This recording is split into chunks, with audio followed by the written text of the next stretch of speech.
샬롬, 이동춘 목사입니다. 오늘도 여러분의 삶이 주님의 평안으로 가득하시길 기원하며 하나님의 말씀을 나누겠습니다. 오늘 주시는 말씀은 요한복음 2장 1절로부터 11절의 말씀입니다. 이 말씀 중에 10절로부터 12절까지 읽겠습니다. 말하되 사람마다 먼저 좋은 포도주를 내고 취한 후에 낮은 것을 내거늘 그대는 지금까지 좋은 포도주를 두었도다 하니라. 예수께서 이 첫 표적을 갈릴리 가나에서 행하여 그의 영광을 나타내시매 제자들이 그를 믿으니라. 그 후에 예수께서 그 어머니와 형제들과 제자들과 함께 가버나움으로 내려가셨으나 거기에 여러 날 계시지는 아니하시니라. 아멘. 요한복음 2장 1절로부터 11절 말씀을 본문으로 최고의 것을 베푸시는 주님이라는 제목으로 말씀을 나누도록 하겠습니다. 유대인들의 시간 개념은 우리와 다릅니다. 유대인들은 요일을 말할 때 월요일, 화요일, 수요일과 같은 표현을 하지 않습니다. 이런 표현들은 우상숭배를 통해서 만들어진 것이라고 보기 때문입니다. 그래서 요일이 아닌 안식일로부터 시작해서 숫자로 카운트를 합니다. 안식일 지나 첫째 날, 안식일 지나 둘째 날, 안식일 지나 셋째 날 이런 식으로 카운트합니다. 그러므로 본문에 사흘째 되던 날은 안식일 후 세 번째 맞는 날입니다. 이러한 셈법으로 본문의 가나 혼례가 열린 날은 안식일 후 3일째 되는 날입니다. 그런데 단순히 그렇구나 하고 지나가기에는 안식 후 세 번째 날이 갖는 의미가 깊습니다. 유대인들의 혼례 풍습은 안식일 후 세 번째 날 하는 것이 전통적인데 이 날을 축복받은 날로 생각하기 때문입니다. 이러한 전통은 하나님의 창조 사건에 기인합니다. 창세기에 보면 사흘째 되는 날에 하나님께서 보시기에 좋았더라는 표현이 2번 나옵니다. 다른 창조 날에는 한 번밖에 없는데 사흘째는 2번이나 나옵니다. 바로 이것을 근거로 안식일로 세 번째 날이 축복받은 날이라고 보는 것입니다. 그래서 지금도 이런 풍습과 전통이 이어집니다.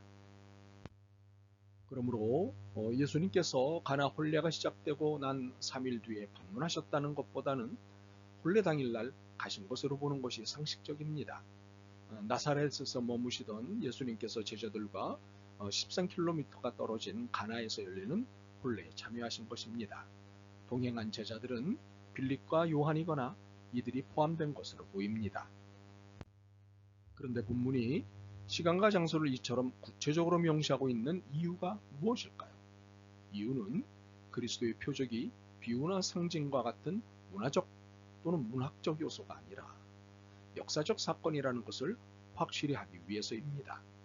예수님의 표적이 허위가 아닌 분명한 시간과 장소를 갖고 있는 역사적 표적임을 강조하기 위해서입니다. 사실에 근거한 진리임을 설명한 것입니다. 또한 본문에서 주목할 것이 있는데 이적 또는 기적 표적이라는 헬라어 듀나미스와 세메이온입니다. 듀나미스는 능력 있는 행동이라는 뜻입니다. 이적은 자연의 법칙으로 설명될 수 없고 오직 하나님의 능력으로만 설명될 수 있는 사건들입니다. 세메이온은 그 기적을 행하는 사람이 진짜 하나님의 사자라는 것을 보여주는 이적을 가리킵니다. 그런데 요한복음은 다른 복음서들과는 달리 이 두 용어 중에 세메이온만을 사용하고 있습니다.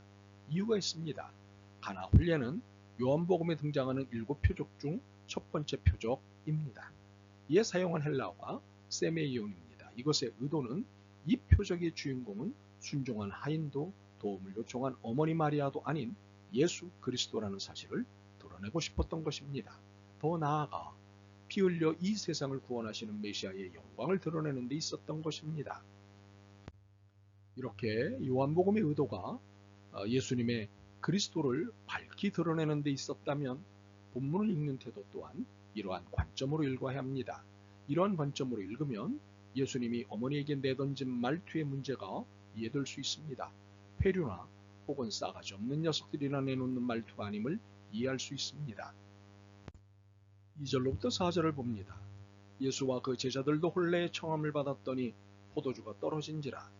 예수 어머니가 예수에게 이르되 저들에게 포도주가 없다 하니 예수께서 이르시되 여자여 나와 무슨 상관이 있나이까? 내 때가 아직 이르지 아니하였나이다. 세상에, 여자여 나와 무슨 상관이 있나이까? 이 말투는 유교권에 있는 우리로는 용납하기 어렵습니다. 이것은 페류나이거나 싸가지이기 때문입니다. 그런데 성경은 당당합니다. 이유가 무엇인가요? 이 사건의 목적은 예수 그리스도를 보여주는 것이기 때문입니다. 여기에 곧 반전이 일어납니다. 나와 무슨 상관이 있느냐고 말씀은 하셨지만 어머니의 정을 들어드렸고 연회장의 당혹스러운 문제를 해결해 주었습니다. 두세 통 드는 돌 항아리 6개에 물을 붓게 하고는 이를 모두 포도주로 바꿔주셨습니다.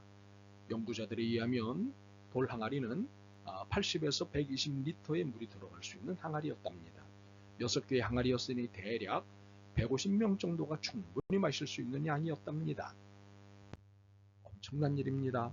사람이 할 수 있는 일이 아닙니다. 기적입니다. 그러므로 이를 세메이온으로 표현한 것이고 예수님은 어머니에게 여자요 라고 부르는 것에 문제가 없었던 것입니다.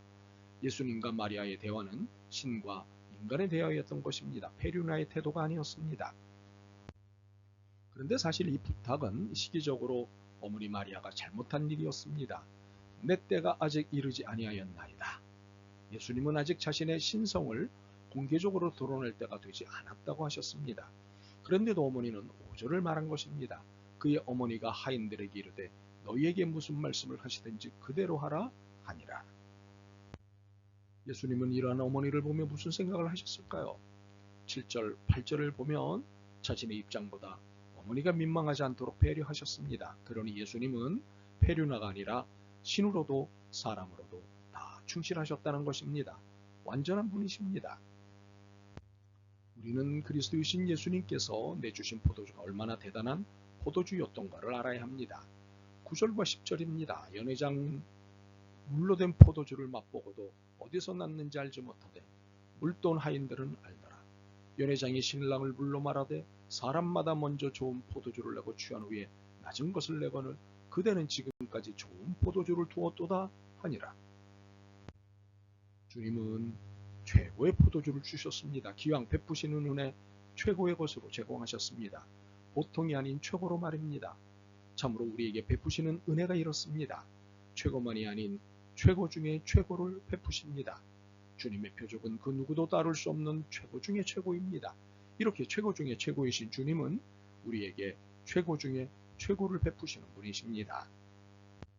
그러므로 주님께서 우리에게 최고 중에 최고로 우리를 챙기신다는 것을 놓치지 않는다면 우리는 날마다 그리고 매 순간 기적 속에 사는 축복의 사람이 분명합니다.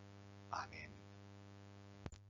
주님, 최고 중 최고의 은혜로 매일 매 순간 부어주심을 다시 깨닫습니다. 고맙습니다. 최고 중 최고이신 주님의 최고 중에 최고의 사랑을 어느 한순간도 놓치지 않겠습니다. 사랑합니다.